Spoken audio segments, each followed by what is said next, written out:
Evan knew everything was not well the moment he opened his eyes. The room was bright, illuminated by the streetlights outside.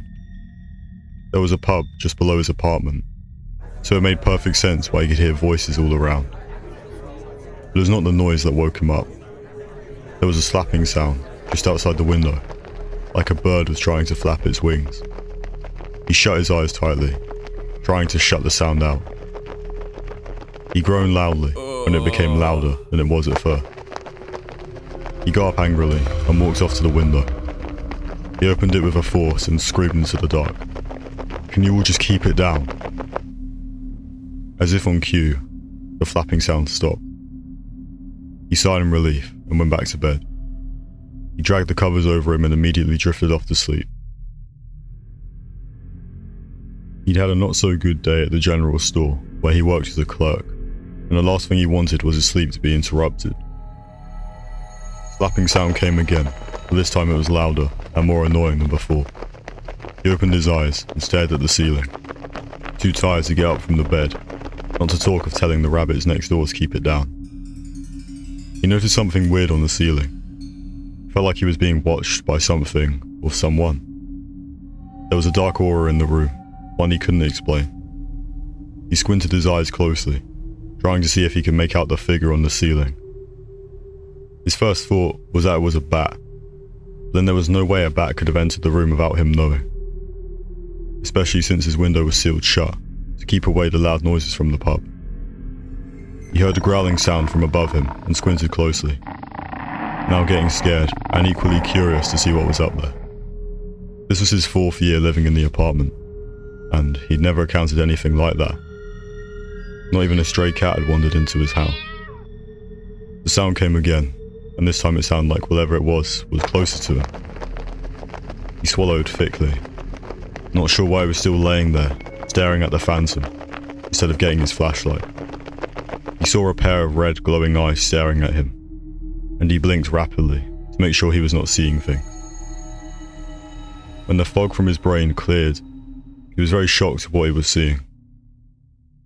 Right in front of him was the scariest face he'd seen in a very long time.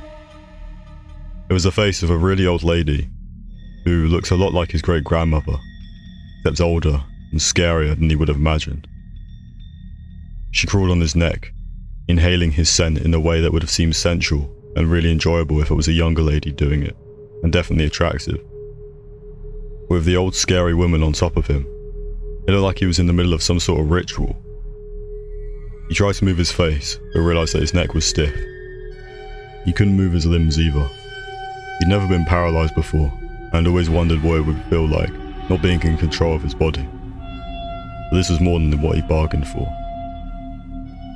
It was bad enough that he'd not been able to get the promotion he wanted at work, but being paralysed and harassed by a disgusting old woman was the height of it all.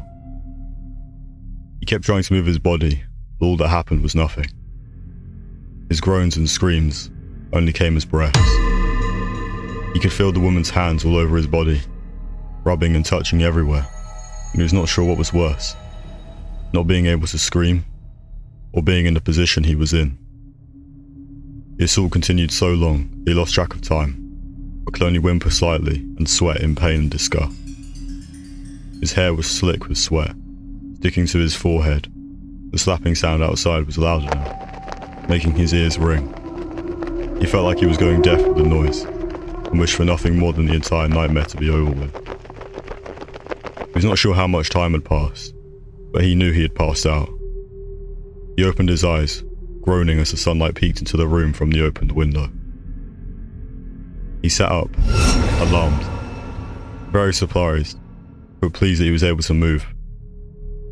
There was nothing to remind him of what had happened the night before, except for the excitement. "Whoa, it looks like you had so much fun last night." His roommate raised a brow once she burst into the room. He blinked a couple of times in disbelief. He'd only ever heard of the fact that people have these types of dreams. This was not like what he had heard. He had been assaulted by an old woman, and he knew no one would believe him. But he smiled and shrugged his shoulders. "Well, seems like it," he said, still not sure he believed what had just happened. "You should clean yourself up. I'm not sure I want to know how it went. Subscribe today or beware.